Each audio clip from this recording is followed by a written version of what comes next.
Bonjour et bienvenue sur ce podcast. Je m'appelle Aurélie Bérard, je suis entrepreneur et thérapeute holistique.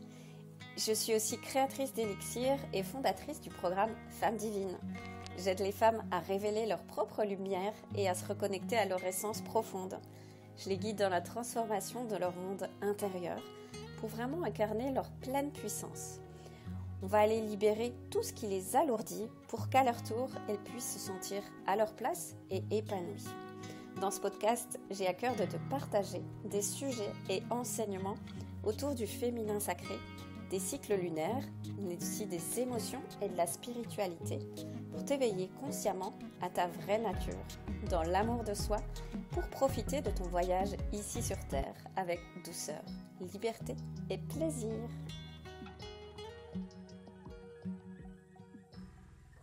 Aujourd'hui, j'avais envie de venir te parler de dépendance affective et j'avais envie de te partager 5 preuves que ta relation est toxique. Donc, parfois, ton compagnon te dévalorise ou un de tes parents te sort par les oreilles, ton patron te fait vivre du harcèlement et il est possible que tu sois sous l'emprise d'une relation toxique. Ça peut être aussi avec ses enfants, ça peut être de plein de manières différentes ou avec ses amis. Même si la relation toxique peut être présente dans toutes les sphères de notre vie, la relation de couple, ici, on va s'y intéresser plus particulièrement et elle peut avoir des conséquences assez importantes au niveau de notre estime.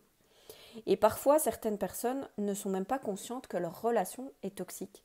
Et c'est le cas de plusieurs de mes clientes qui me partageaient leurs expériences de vie. Donc on va aller voir comment reconnaître une relation toxique d'une relation saine et je vais te partager les étapes pour t'aider à en sortir. Alors tout d'abord, qu'est-ce qu'une relation toxique ? Donc on peut considérer qu'une relation est toxique à partir du moment où elle maintient l'un ou l'autre des partenaires dans un état de souffrance qui ne peut trouver de résolution dans la relation elle-même, à travers les échanges ou les ajustements mutuels. Et cette relation va créer un sentiment d'inconfort et souvent une forte dépendance pour les personnes que cela va concerner. Donc bien évidemment, dans ce type de relation, quand on parle du triangle de Karpman, on va retrouver d'un côté la victime et d'un côté le bourreau. Donc les relations toxiques vont inciter à réfléchir et à agir directement et exactement comme elles veulent. Donc, être dans une relation toxique peut te rendre profondément malheureuse et stressée, malgré toutes les tentatives d'amélioration. Et parfois, on va avoir l'impression que notre partenaire va manifester de l'indifférence ou on ne va pas se sentir soutenu dans cette relation et elle ne va pas nous permettre de nous faire grandir. Alors, quels sont les signes d'une relation toxique ? Premièrement, dans ce type de relation, on ne peut pas être véritablement soi-même. Donc pour certaines de mes clientes, un des premiers signes qui montre qu'elles se retrouvent dans une relation toxique, c'est que leur partenaire ne les accepte pas telles qu'elles sont, réellement. Donc elles partagent devoir sans cesse composer entre leurs propres désirs et les attentes de leur conjoint. Et elles finissent par ne plus vraiment savoir qui elles sont au fond d'elles. Et dans une relation saine plutôt et équilibrée, donc les deux partenaires doivent se sentir libres, respectés et en accord avec eux-mêmes. Et dans ce type de relation saine, ils vont prendre en compte les besoins de chacun et vont pas avoir besoin de se transformer pour satisfaire l'autre. Donc c'est vraiment important de comprendre. Deuxième signe que la relation est toxique, c'est qu'il n'y a pas de dialogue. Donc, dans une relation toxique, je remarque souvent que la communication est fermée, qu'elle n'est pas fluide au sein du couple. Et elle va mener souvent au conflit. Et elle va aussi créer de la confusion chez le partenaire qui en souffre. Donc, la relation n'est pas en équilibre lorsqu'on ne peut discuter sans se sentir jugé ou interrompu sans cesse. Donc s'ouvrir à l'autre, accepter ses désirs, ses rêves, ses doutes, permet vraiment d'engager de la confiance au sein du couple. Troisième signe, on va être sous l'emprise d'une dépendance affective. Donc, lorsque la relation de couple n'est pas en équilibre, tu vas avoir l'impression de donner plus que tu ne vas recevoir. Et en séance, je suis souvent impressionnée de voir ce que la personne dépendante, affective, est capable d'endurer. Donc, elle peut vraiment prendre sur elle durant des années et n'ont pas forcément le courage de mettre un terme à leur relation et parfois elles n'en ont même pas envie. Et d'ailleurs, la personne en face va être capable de faire du chantage affectif. Elle n'arrive plus à prendre de décision par peur des représailles. Ou alors, elles ont parfois peur de se retrouver seules et cela cache des blessures d'enfance qui demandent à être réglées dans la relation avec le père. Si par exemple, notre père est lui aussi une personne qui fait vivre à notre mère une dépendance affective, une relation toxique, il se peut que dans notre lignée, on va avoir ce type de dépendance aussi. Donc c'est important, si notre père est toxique, d'aller voir quelle relation à l'homme on a et est-ce que ce n'est pas un modèle que l'on prend justement parce qu'on a vécu ça durant notre enfance. Quatrième signe, tu n'as plus d'estime de toi et tu te dévalorises.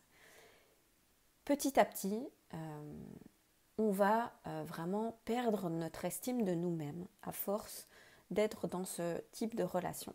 Et la phrase que j'entends beaucoup en séance, c'est « je ne me supporte plus ». Je n'aime pas la personne que je deviens et que je suis aujourd'hui. Je ne me reconnais plus. Donc la personne sous emprise va se diminuer et se dévaloriser jusqu'à ne plus avoir d'estime d'elle-même. Donc c'est important d'en prendre conscience et de pouvoir sortir de ce type de relation-là. Et cinquième signe que j'ai envie de te partager aujourd'hui, c'est que tu ne te sens pas en sécurité dans ta relation. Lorsque mes clientes me partagent leurs expériences au sein d'une relation toxique, elles me disent avoir peur de la réaction de leur conjoint parce qu'il est ambivalent dans ses comportements. Un coup, il va être plutôt câlin et va nous dire « je t'aime » sans arrêt. Et le moment d'après, il va plutôt être distant, froid, voire même agressif. Donc dans ce type de relation, les femmes qui vivent ce genre de dépendance et qui ne se sentent pas en sécurité vont finir par perdre leur spontanéité, leur joie de vivre naturelle et vivent constamment dans le stress jusqu'à s'épuiser. Alors, quelles sont les étapes à enclencher pour se défaire de ce type de relation ? Donc la première étape, c'est de venir identifier le type de relation qu'on entretient. Quel type de relation tu entretiens avec ton partenaire ? Est-ce que c'est de l'amour véritable ou est-ce que c'est plutôt de l'attachement ? Là, c'est vraiment important d'aller voir ce qui est présent. Et une question qui revient souvent en séance, c'est comment tu vas te sentir en présence de ton mari. Est-ce que tu vas te sentir en confiance ? Est-ce que tu vas te sentir entendu, écouté ? Est-ce que tu vas te sentir belle ? Est-ce que tu vas te sentir puissante ? Mais souvent, la réponse, c'est « je ne me sens pas sereine ». Quand je sais qu'il est là certains soirs, je me sens triste, je ressens des angoisses. Et si les 5 signes plus hauts sont réunis, il se peut que tu entretiennes une relation toxique avec ton partenaire. Donc, je t'invite à revoir ces 5 signes dont j'ai parlé plus haut. Deuxième étape, c'est oser demander de l'aide. Sortir d'une relation toxique n'est vraiment pas chose aisée. Et parfois, certains paramètres viennent se greffer à notre décision, notamment nos enfants, ou lorsque notre partenaire nous fait du chantage affectif. Ça ne va pas être simple de prendre une décision pour soi-même. Et dans ces cas-là, oser demander de l'aide à un professionnel des relations de couple, par exemple, va vraiment t'aider à y voir plus clair et à trouver des solutions et à te soutenir. Et ces solutions, tu n'avais peut-être pas envisagées auparavant. Troisième étape, c'est se reconstruire après une rupture douloureuse pour éviter que le scénario se répète. Combien de fois les personnes qui ont réussi à quitter ce type de relation se retrouvent à nouveau dans ces schémas-là, soit parce qu'elles l'ont vécu durant l'enfance, soit parce qu'elles vivent une blessure de dépendance affective. Et c'est là que les élixirs vont intervenir. Ils vont permettre de prendre de la hauteur vis-à-vis d'une situation difficile et pouvoir nous aider à apaiser notre cœur tout en libérant les émotions qui sont enfouies. Ils vont permettre également de travailler sur notre estime pour nous aider à mieux reconnaître nos valeurs et nos désirs. Ils vont nous aider également à prendre du recul vis-à-vis de notre expérience de vie.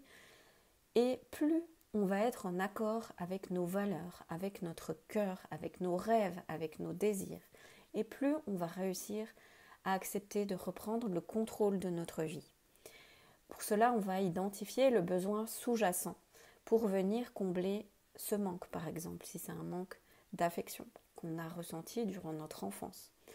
Et les élixirs intuitifs vont permettre de belles transformations, vont permettre de libérer la charge mentale qui est très présente dans ces moments-là. Tu l'auras compris, sortir d'une relation toxique est possible à partir du moment où tu vas identifier comme telle cette relation. Donc on me demande régulièrement en séance si on doit tirer définitivement un trait sur sa relation de couple ou si on peut accepter de changer. Que les choses, est-ce qu'elles vont finir par s'arranger si on se transforme et si on prend sans arrêt sur nous? Donc au fond de vous-même, vous connaissez déjà la réponse. Mais je comprends que à ce moment-là, on peut être dans la crainte de mettre fin à notre relation, notamment quand il y a des enfants. Donc tu dois prendre un profond recul pour pouvoir faire un choix aligné avec ton âme et conscience. Il n'existe pas une seule manière de faire et c'est pour cela que j'ai envie d'offrir des séances découvertes aux personnes qui se questionnent et qui ont besoin d'avancer. Donc ça permet vraiment d'aller reconnaître son histoire et de permettre une mise en lumière de ce qui est présent en soi à l'instant T. Donc voilà ce que j'avais envie de te partager aujourd'hui. Donc les 5 preuves que la relation est toxique, c'est tu n'es plus toi-même dans ta relation. Deuxièmement, le dialogue est fermé. Troisièmement, tu es dépendant affectif dans ce type de relation. Quatrièmement, tu n'as plus d'estime de toi. Et cinquièmement, tu ne te sens pas en sécurité dans ta relation. Et pour réussir à sortir de ce type de mécanismes et les étapes à enclencher pour se défaire d'une situation toxique, la première étape, c'est de venir identifier le type de relation. Voilà, je t'ai partagé cette première étape-là. Deuxième étape, c'est oser demander de l'aide. Et la troisième étape, c'est de venir se reconstruire après une rupture douloureuse pour éviter que le scénario se répète. Voilà, merci de m'avoir écouté jusqu'au bout et je te souhaite une très belle journée. Merci d'avoir écouté ce podcast et si le sujet de la spiritualité t'intéresse et que tu veux être informé des nouveaux épisodes, abonne-toi à ma chaîne YouTube Aurélie Bérard. Sur mon site internet pour plus d'infos aureliebérard.com. Au plaisir de te croiser.